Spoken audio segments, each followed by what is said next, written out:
Dear students, तो आज हम इस लेक्चर को कंटिन्यू करते हुए, जैसा कि बोर्ड पर आर्टिकल्स लिखे हुए हैं, उसमें क्या है कि हमने अब तक क्या सीखा। ये सीखा है कि डायमेंशनल एनालिसिस में हम एंटर करने से पहले हमने ये तय कर लिया कि जो हमारे 7 फंडामेंटल जो बेस क्वांटिटीज़ हैं, हमारे जो 7 बेस फंडामेंटल जो क्वांटिटीज़ हैं वो कौन कौन सी हैं। Mass, length, time, temperature, current, amount of substance, luminous intensity. तो ये डिसाइड हुआ कि इनकी जो डायमेंशन होगी वो क्या बनेगी। मास के लिए कैपिटल एम, मास के लिए क्या बनाया गया डियर स्टूडेंट्स, मास के लिए कैपिटल एम बनाया गया। लेंथ के लिए कैपिटल एन। ये जो ब्रैकेट आप देख रहे हैं, यहाँ जो ये ब्रैकेट बनाई गई है, ये जो ब्रैकेट आप देख रहे हैं, ये ब्रैकेट सिंबल है डायमेंशन लिखने का। ओके स्टूडेंट्स, लेंथ के लिए कुछ टर्म यूज़ किए जाते हैं, जैसे कि लेंथ में हम क्या कहते हैं कि लेंथ एक डिस्टेंस हो सकता है, डिस्प्लेसमेंट हो सकता है, हाइट हो सकती है और विड्थ। इन सब की जो यूनिट होती है वो मीटर होती है। ओके स्टूडेंट, इन सब की डिस्टेंस हो या डिस्प्लेसमेंट हो, फिर हाइट हो या विड्थ हो, इन सब की जो यूनिट होती है वो क्या होती है, मीटर होती है।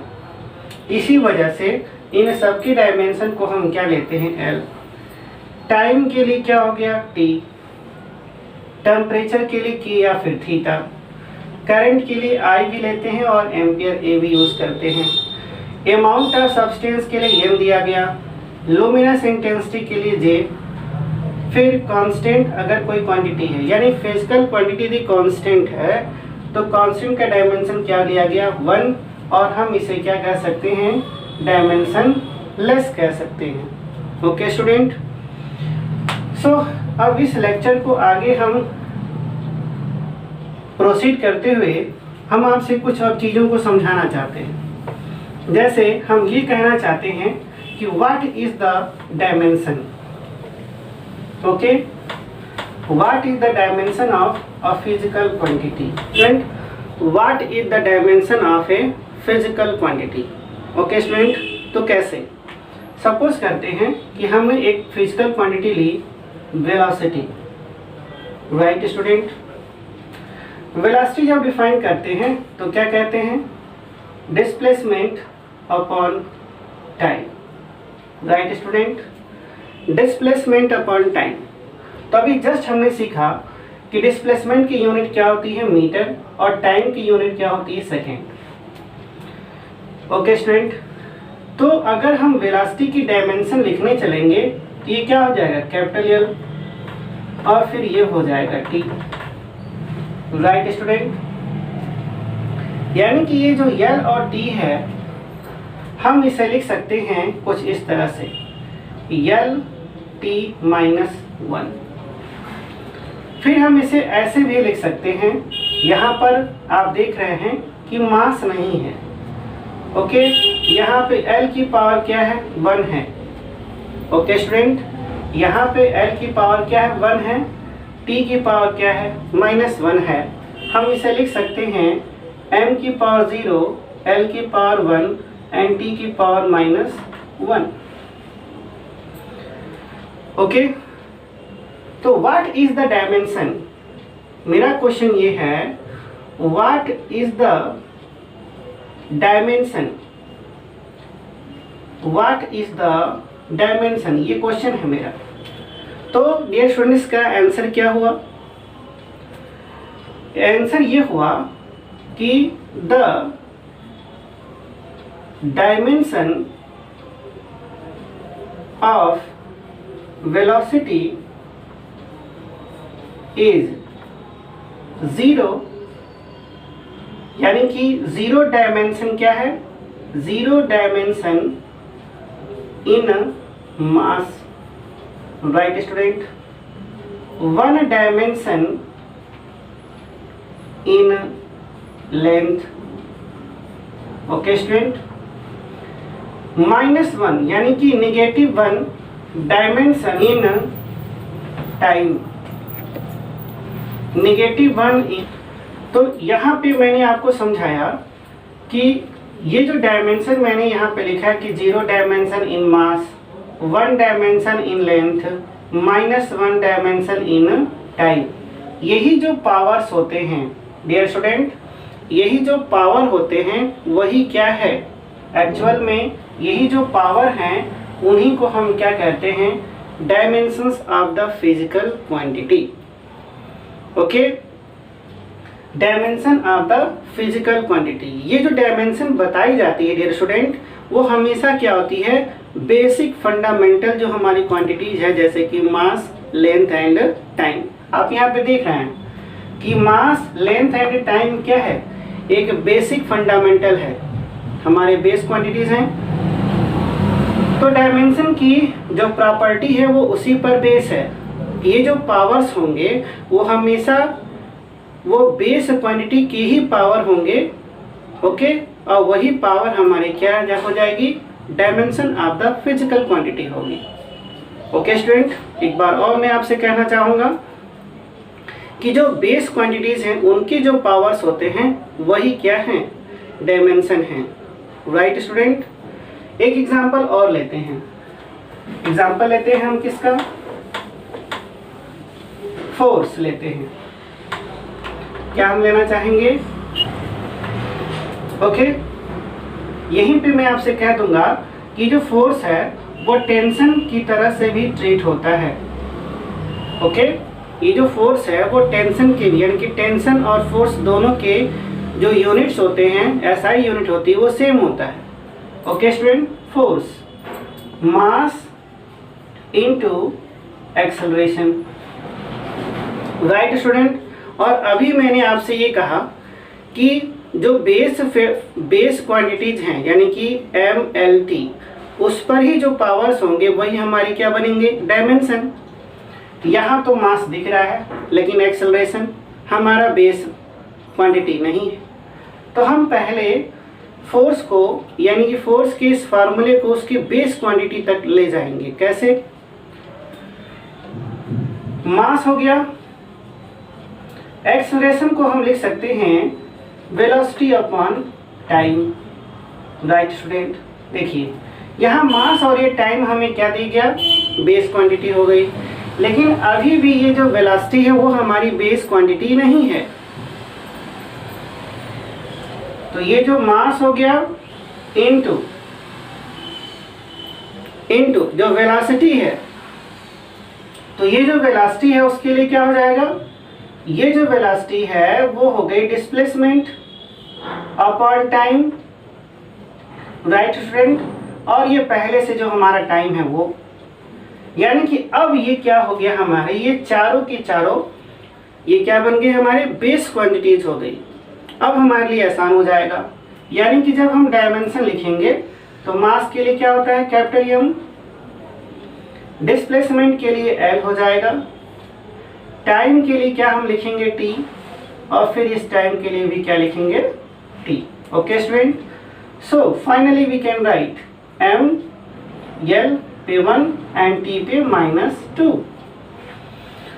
Okay, that means 1 dimension in mass, 1 dimension in length, -2 dimension in time। ये हो गई, यानी कि ये जो पावर्स हैं, ये जो बेस क्वांटिटी पे जो पावर्स लगे हैं वही क्या हमारे होंगे, डायमेंशन होंगे। ओके स्टूडेंट्स, क्लियर हुआ। तो इस तरह से ये डेफिनेशन क्रिएट कर दिया गया किसकी, डायमेंशन की। ओके स्टूडेंट, नाउ अब हम स्टूडेंट्स आगे अप्रोच करेंगे डायमेंशनल फॉर्मूला क्या होता है। राइट स्टूडेंट, अब हम अप्रोच करेंगे किसको, डायमेंशनल फार्मूला क्या होता है और डायमेंशनल इक्वेशन क्या होते हैं।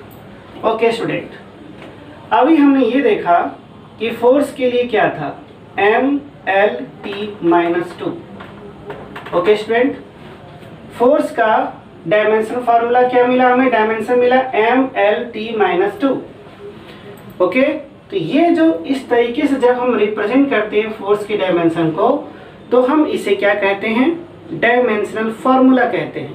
ओके स्टूडेंट, जब भी हम इस तरह से फोर्स के डायमेंशन को रिप्रेजेंट करते हैं mLT के टर्म में, तो ये क्या है, फोर्स का डायमेंशन हो गया, फार्मूला हुआ, क्लियर।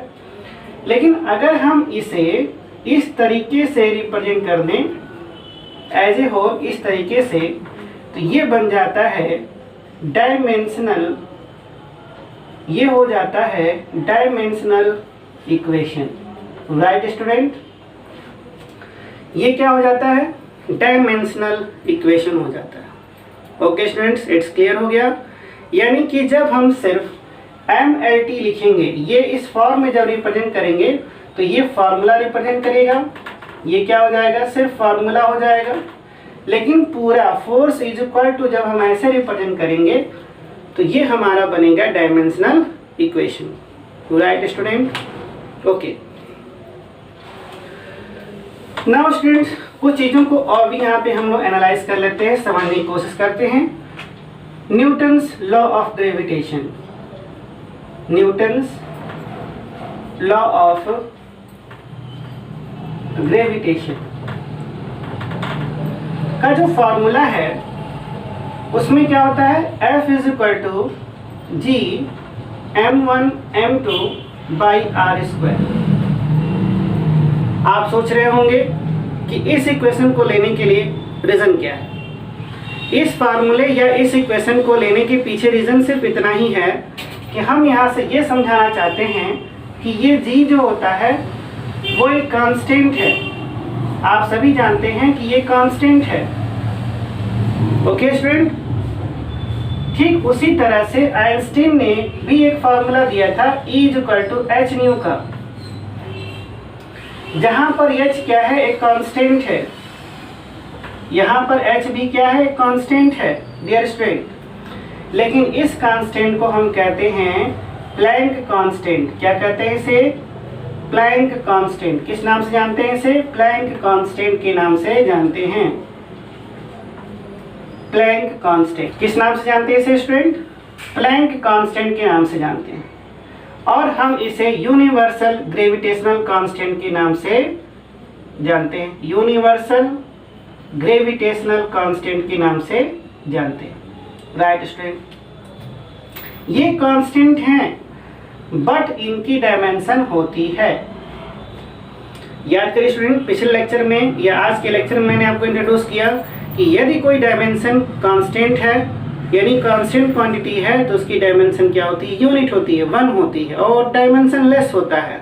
बट ये ऐसे कांस्टेंट हैं, ऐसे फिजिकल कांस्टेंट हैं जिनकी डायमेंशन होती है स्टूडेंट। कैसे, यहाँ पे G इज इक्वल टू लिखा जा सकता है FR square by m1 m2, right student. अगर हम इसकी डायमेंशनल इक्वेशन को लिखने की कोशिश करें तो क्या हो जाएगा, F का डायमेंशन होता है mLT minus 2, right student. R यानी क्या है, रेडियस है, सॉरी R क्या है, डिस्टेंस होता है, तो डिस्टेंस का डायमेंशन क्या हो जाता है, L। तो यहाँ पर हम क्या ले लेंगे, L स्क्वायर हुआ। मास के लिए क्या है, M, और जो सेकेंड मास है उसके लिए भी क्या हो गया, M। अगर हम इसे सॉल्व करते हैं स्टूडेंट, तो मुझे रिजल्ट क्या मिलता है, रिजल्ट क्या मिलेगा, M माइनस 1, L पे 3 एंड T पे माइनस 2। यानी कि कुछ ऐसे भी क्वांटिटीज होती हैं जो कांस्टेंट तो हैं लेकिन उनकी डायमेंशन होती है। ऐसे फिजिकल क्वांटिटीज को हम क्या कहते हैं, ऐसे फिजिकल क्वांटिटी को हम क्या कहते हैं, डायमेंशनल कांस्टेंट कहते हैं। क्या कहते हैं, डायमेंशनल कांस्टेंट। यानी कि ये जो यूनिवर्सल है हम इसे क्या कहते हैं, डायमेंशनल, क्या कहते हैं इसे, डायमेंशनल कांस्टेंट कहते हैं। ओके स्टूडेंट, ये हो गया हमारा dimensional constant, right student. Okay, so ये बन गया हमारा एक इक्वेशन डायमेंशनल यूनिवर्सल कांस्टेंट के लिए, ग्रेविटेशनल कांस्टेंट का हो गया। ठीक उसी तरह से E यहाँ पर क्या होता है, एनर्जी होती है। क्या होता है, ये एनर्जी है। ओके, एनर्जी यानी कि हम इसे क्या कह सकते हैं, वर्क कह सकते हैं, राइट। तो इस तरह से हम इस प्लैंक कांस्टेंट के भी डायमेंशन को लिख सकते हैं एनर्जी, एनर्जी यानी कि वर्क, वर्क। तो हमारे पास वर्क का डायमेंशन क्या हो जाएगा, m l पे 2 t पे -2। ओके स्टूडेंट, और ये न्यू क्या होती है, फ्रीक्वेंसी होती है, हम इसे क्या कहते हैं, फ्रीक्वेंसी। तो फ्रीक्वेंसी की डायमेंशन क्या होती है, t पे -1, राइट स्टूडेंट।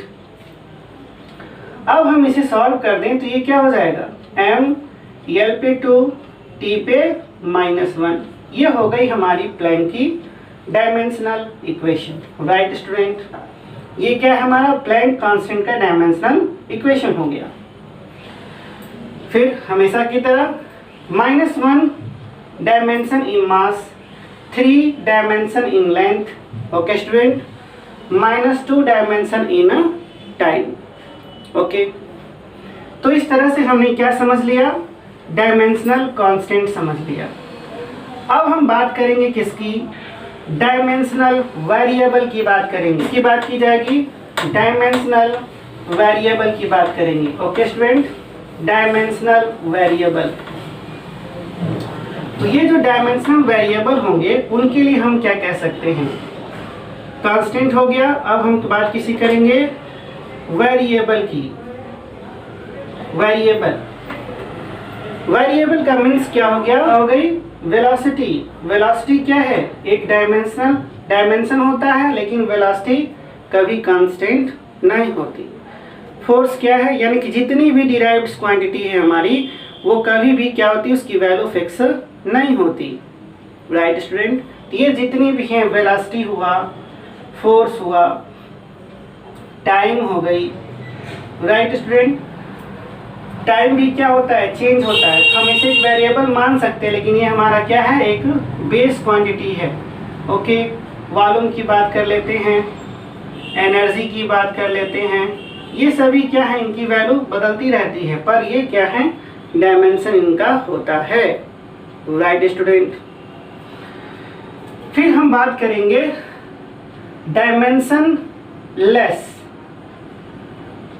Dimension less. पहले हम बात कर लें डायमेंशन लेस कांस्टेंट की बात कर लें, ओके स्टूडेंट। अब हम बात करना चाहेंगे डायमेंशन लेस कांस्टेंट की, ओके स्टूडेंट। अब हम किसकी बात करने जा रहे हैं, डायमेंशन लेस कांस्टेंट की बात करेंगे, ओके स्टूडेंट। 1 2 3 4 ये जितने नंबर हैं,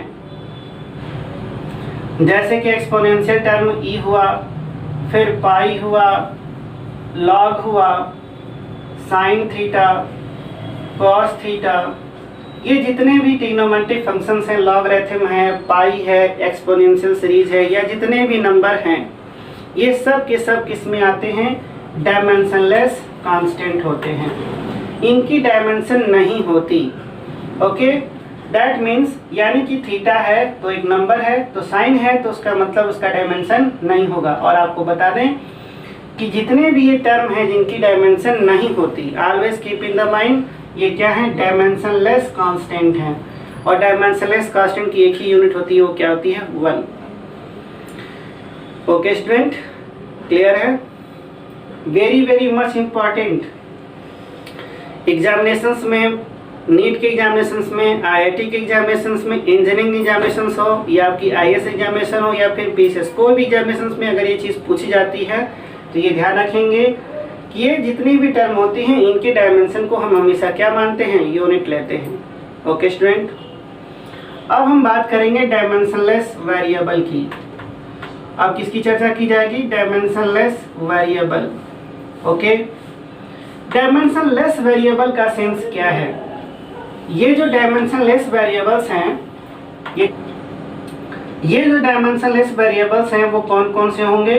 सपोज कीजिए हमारे पास ज़्यादा वैल्यूज नहीं हैं, जैसे कि स्ट्रेन है और स्पेसिफिक ग्रेविटी,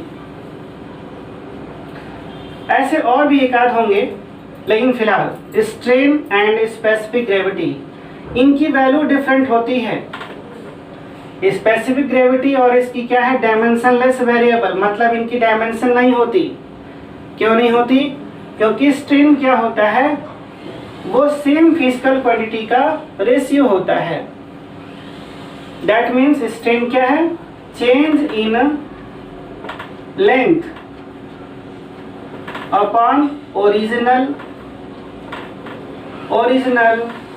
लेंथ। तो ये क्या हो गया, डायमेंशनलेस हो गई। बट अलग अलग मटेरियल्स की स्ट्रेन की वैल्यू क्या होती है, अलग अलग होती है। उसी तरह से हमारा स्पेसिफिक ग्रेविटी है, इसकी डायमेंशन नहीं होती, बट इनकी वैल्यूज क्या होती हैं, अलग अलग होती हैं। ओके स्टूडेंट्स, तो उम्मीद करते हैं कि ये डायमेंशन का, ये एनालिसिस का जो चैप्टर स्टार्ट हुआ है, उसके ईच एंड एवरी टॉपिक को आप क्या करेंगे, समझने की पूरी कोशिश करेंगे। और धीरे धीरे हम इंट्रोडक्शन के साथ हर एक टॉपिक को समझते हुए क्या कर गए, आगे की तरफ कहाँ पहुँच गए, डायमेंशनल आपको एनालिसिस करने की पूरी कोशिश की जा रही है और उसके सारे पैरामीटर्स हम क्या कर रहे हैं, डिसाइड कर रहे हैं। ओके स्टूडेंट्स, तब तक के लिए घर से जब भी बाहर आप निकलें मास्क पहने, सोशल डिस्टेंसिंग को फॉलो करें और हमेशा अपने हाथ को क्या करें, समय समय पर सैनिटाइज करते रहें। Okay student, thank you.